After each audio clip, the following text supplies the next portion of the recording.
अंतरराष्ट्रीय युवा विद्वान, जैन दर्शन में यूनिवर्सिटी टॉप व गोल्ड मेडलिस्ट, जैन सिद्धांत एवं न्याय विषयों को सरलता से समझाने वाले, यूएसए, इंग्लैंड, ऑस्ट्रेलिया आदि अनेक देशों में जैन धर्म की महती प्रभावना करने वाले, पंडित टोडरमल पुरस्कार, युवा विद्वत रत्न आदि अनेक पुरस्कारों से सम्मानित मूर्धन्य विद्वान डॉक्टर संजीव कुमार गोधा, जयपुर द्वारा जानिए धर्म का मर्म। इस कार्यक्रम के प्रायोजक हैं श्रीमती संस्कृति जी गोधा के नाना जी एवं नानी जी, स्वर्गीय श्री राजमल जी गोधा, श्रीमती भंवर देवी जी गोधा, लवाण, जिला दौसा, राजस्थान। फिर वो लोग चले गए जीवंदर के पास और जीवंदर को लेकर के आए तो जीवंदर अपनी माँ से मिल लिए और माँ से मिल करके इसी राजपुरी नगरी में आ गए और राजपुरी नगरी में आकर के चारों तरफ का माहौल देखने लगे। वहीं इनके मामा भी आ गए सहयोग करने के लिए। फिर मामा ने एक स्वयंवर की रचना रची जिसमें अपनी पुत्री के विवाह की बात करी और फिर काष्टांगार को बुलाया। देश देशांतरों से राजा लोग आ गए और वहां आकर के और एक जो योजना बनाई थी उसमें जीवंदर कुमार सफल हो गए और मामा ने घोषणा कर दी कि और कोई नहीं है, महाराजा सत्येंद्र के पुत्र हैं। काष्टांगार को मार दिया गया, जीवंदर कुमार को राज्य मिल गया और जीवंदर कुमार राजा बनने के बाद 30 वर्षों तक राजपाट के सुखों को भोगते रहे। और इनकी जो दोनों माताएं थी, एक माता विजया जो जन्म देने वाली थी और एक पालन पोषण करने वाली माता सुनंदा, दोनों को ही वैराग्य हुआ और उन्होंने पद्मा नाम की आर्यिका के पास जाकर के दीक्षा ले ली। ये राजपाट संभालते रहे पीछे से। अब इन्होंने अचानक आज 30 वर्षों बाद एक ऐसी घटना को देखी और इस घटना को देखकर इन्हें पूर्व की कुछ बातें याद आने लगी और इनके हृदय में वैराग्य भाव जागृत हो गया। ये मतलब समझ लो आप कितने साल से, साल डेढ़ साल हो गया ग्रंथ चलते हुए। मैंने साल डेढ़ साल की पूरा घटना चक्र ये आपको सुना दिया शॉर्ट में। बीच में बहुत सारी नीतियां, ये ग्रंथ एक ऐसा ग्रंथ है जो ग्रंथ नीतियों के लिए प्रसिद्ध है। गजब की नीतियां, ऐसी गजब की नीतियां हैं। जीवन यापन कैसा होना चाहिए, एक गृहस्थ का जीवन कैसा होना चाहिए, ज्ञानी कौन होता है, सदाचारी कौन होता है, विद्वान कौन होता है, मित्रता किससे की जानी चाहिए, शत्रु का लक्षण किस तरह का है, किस तरह से पहचाने, और न मालूम अनगिनती तरह की बातें जो एक शिक्षाप्रद बातें हैं, उन सब का वर्णन माने वादीप सिंह आचार्य बीच बीच में हमारे को वो सब शिक्षाएं प्रदान करते रहे, शिक्षाएं देते रहे। कहीं ना कहीं कहानी कम बतलाते हैं, शिक्षाएं ज्यादा देते हैं। ये सब कथा चलती रही। अब देखो आप इस घटना को देखकर जीवंदर कुमार को क्या विचार आया, वो बात हम यहाँ पढ़ रहे हैं।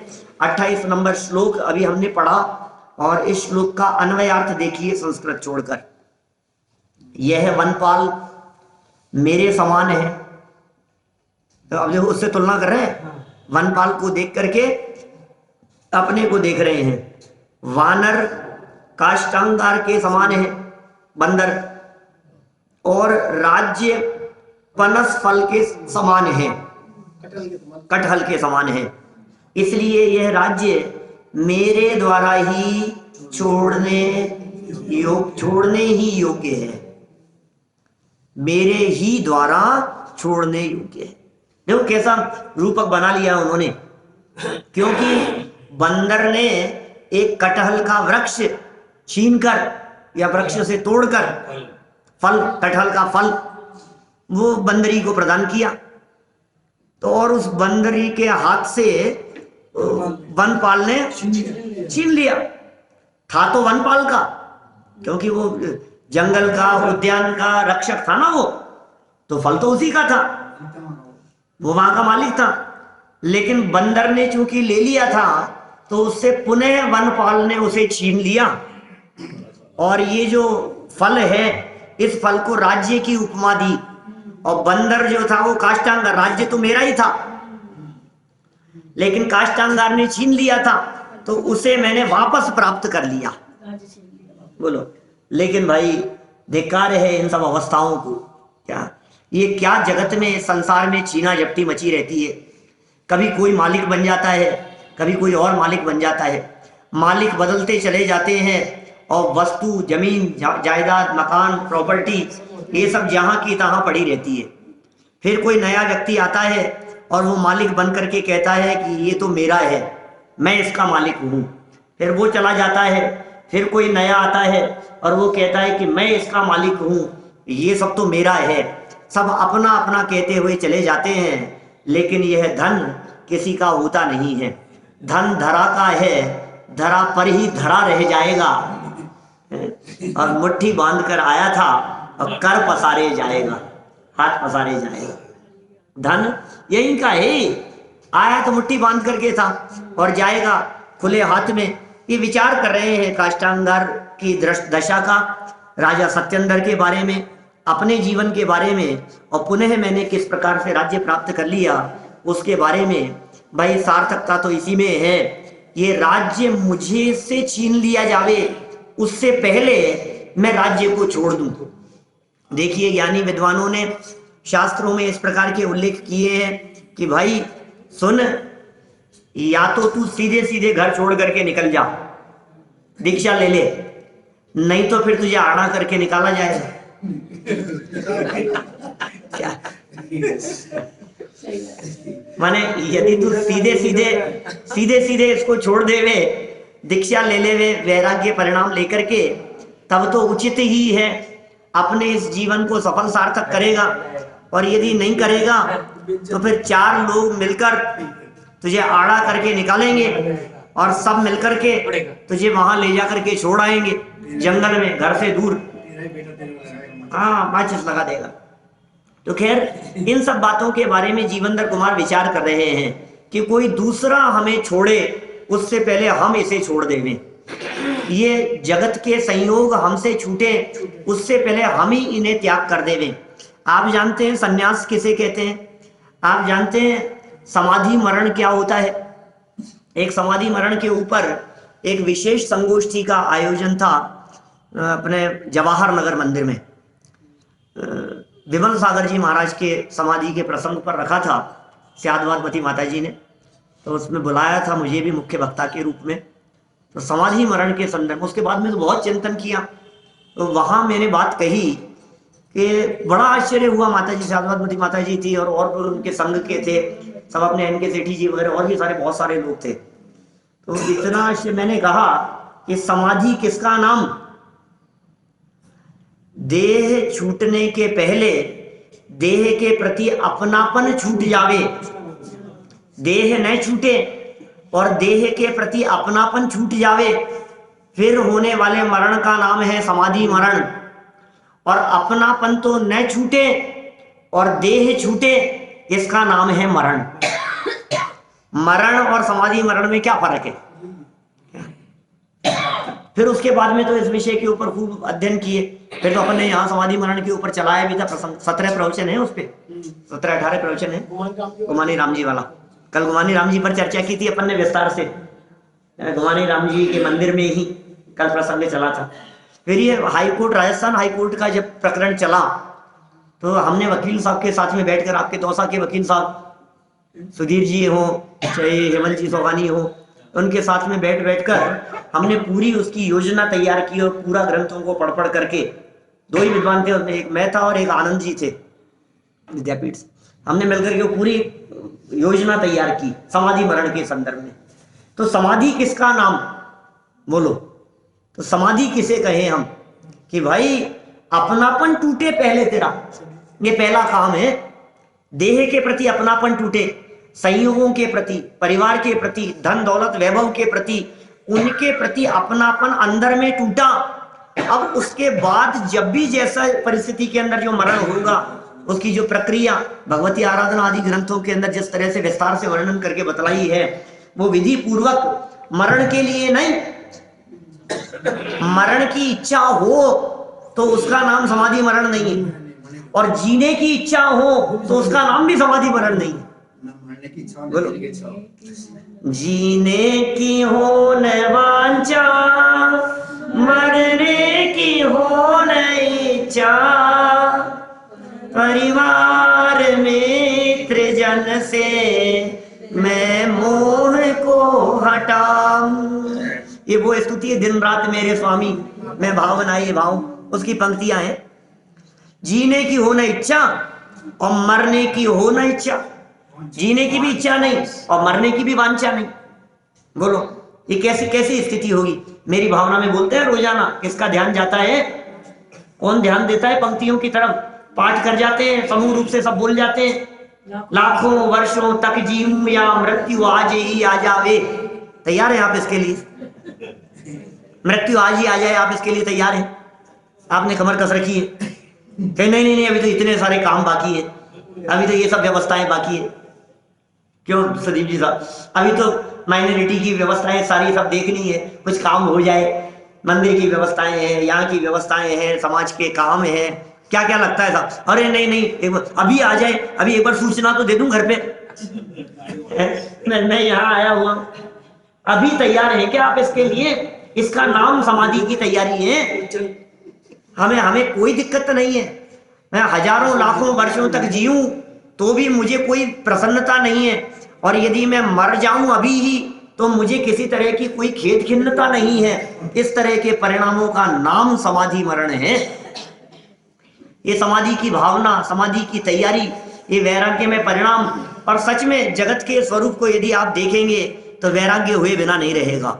उमा स्वामी आचार्य तत्वार सूत्र में कहते हैं, वे कहते हैं जगत काय स्वभाव व संवेग वैराग्यार्थम। 7वें अध्याय का सूत्र है तत्वार सूत्र का। जगत काय स्वभाव व संवेग वैराग्यार्थम। जगत का स्वरूप और शरीर का स्वरूप अभी सब दिखाने वाले हैं आगे आगे क्रम से चलते हुए, क्योंकि ये नीचे दिख रहा है ना अनित्य अनुप्रेक्षा। ये 12 भावनाओं की चर्चा प्रारंभ करेंगे नीचे आगे चल करके। तो 12 भावनाओं की चर्चा में यही तो सब बतलाएंगे। देखो जगत का स्वरूप, देखो शरीर का स्वरूप। आपको जगत के जीवों का स्वरूप देखकर, ये जगत की क्षणभंगुरताओं को देख करके वैराग्य उत्पन्न ना हो, ये तो आपके हृदय की कठोरता ही समझना चाहिए। हृदय हमारे इतने कठोर हो गए हैं कि हम इन बातों को सुन सुन करके भी चिकने घड़े जैसे हो गए हैं। एक न कान करे जी, ऐसी जनवाणी स्तुति की लाइन है ना। हाँ, कुछ ऐसा देखो आप, ये अग्निकांड में इतने मर गए, वहां इतने मर गए, वहां बाढ़ आ गई, वहां भूकंप आ गया। रोज घटनाएं देखते हैं, घर में देखते हैं, परिवार में देखते हैं, मिलने वालों में देखते हैं, रिश्तेदारों में देखते हैं। सगे पिता पुत्र भाई बच्चों को अपने देख रहे हैं, मर रहे हैं। आज ये हालत, अरे कुछ नहीं था, 22 साल का कैंसर बतला दिया। बोलो अब अभी क्या किया इसने? इनका तो शुद्ध सात्विक जीवन था, अब इनके कैसे हो गया? एक तो पूर्वकृत कर्म का उदय और वर्तमान में जो मिलावट का जो खान पान है वो सब, ये सब इसी के हाल है। तो देख देख करके वैराग्य नहीं आता। ये देख रहे हैं जीवनधर कुमार, देखो घटना कैसी बन जाती है। एक छोटी सी घटना, जंगल में खड़े खड़े बंदर को देखकर और वनपाल को देखकर इतनी सी घटना को देखा और वैराग्य का माहौल उनके दिलो दिमाग में छा गया। मैं नहीं कहता हूं ऐसी बात, बादलों के विघटन होते हुए देख करके, इंद्रधनुष को देख करके, बिजली की चमक को देख करके, जैसा दौलत राम जी ने छेड़ाला में लिखा, सुर धनु चपला चपलाई बिजली की चमक के समान। ये सब इतना क्षणिक दिखाई दे रहा है, कुछ भी नहीं था, एकदम दाढ़ में दर्द शुरू हो गया। ये अपने आप को देखो ना क्या हुआ। अचानक कान में आवाज आना शुरू हो गया, अचानक कुछ भी नहीं, ये घुटना कट कट बोलने लग गया, तो मेरे से उठा ही नहीं जा रहा है। ये क्या हुआ? ये आपको क्षणिकता नहीं दिख रही? हाँ, ये सब क्षणिकताओं की जो चर्चाएं हैं, ये सब बातें तो अपन विस्तार से नीचे वाले श्लोक से करेंगे कल। लेकिन अभी देखो आप कितनी मार्मिक बात कह रहे हैं जीवनधर कुमार। सरल अर्थ देखो, राजा जीवनधर कुमार विचार करते हैं। क्या विचार कर रहे हैं? कि यह वनपाल तो मेरे समान है, बंदर काष्ठांगार के स्थान पर है, जिसने छीन लिया था, किसी दूसरे की संपत्ति को जबरन छीन लिया है, और राज्य ये कटहल के फल के समान है। अतः इस राज्य का मुझे ही त्याग करना चाहिए। मैं स्वयं ही यदि इस राज्य का त्याग कर दूं तो इससे उत्तम तो और कोई बात हो ही नहीं सकती है। देखो भाई, बच्चे तुम्हारे को चाकू दिखाकर, चाकू तो नहीं दिखाएंगे, इतने तो संस्कारी होंगे, लेकिन धमकी देकर तुमसे तुम्हारी संपत्ति छीनने की बात कहे कि मैं ही अधिकारी हूं, इतना तो मैं लूंगा ही, उससे पहले ही तुम वो बिल तैयार कर दो। क्या बाद में तुम्हारे अंतिम समय में झगड़ते रहे या तुम्हें चिंता होती रहे या कौन संभाले क्या संभाले, ये तुम्हारी जिम्मेदारी है पहले से ही कि भाई ये तो तुम्हें संभालना है, ये इतना इसके लिए और ये किसके लिए करना है ये बताओ मुझे। आजकल तो बच्चे एक होते हैं तब क्या बिल्ली खेलना, बच्चे एक होते कितनी बिल्ली, बच्ची भी तो है आपके, एक ही तो बच्चा होता है। जिनके नहीं दूसरे घर के नहीं भाई साहब, आजकल का जमाना बदल गया है, कानून बदल गए हैं, पुत्रियों को बिल्कुल बराबर का हिस्सा है प्रॉपर्टी में। क्या भैया दीदी बेटी है पीछे सब बराबर। आपको मिलेगा ना इसलिए बातें कर रहे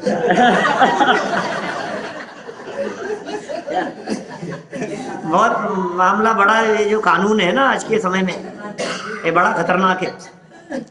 तो ये तो वैराग्य के बारे में विचार और चिंतन कर रहे हैं जीवनधर कुमार। क्या विचार कर रहे हैं देखो, विशेषार्थ में लिखी है कुछ और बातें। राजा जीवनधर कुमार विचार मग्न हैं घटना देखने के बाद, और सच में लाइनों को पढ़ने से फर्क नहीं पड़ता, घटना देखने से फर्क नहीं पड़ता, किताब पढ़ने से फर्क नहीं पड़ता, आप विचार कितना कर रहे हैं।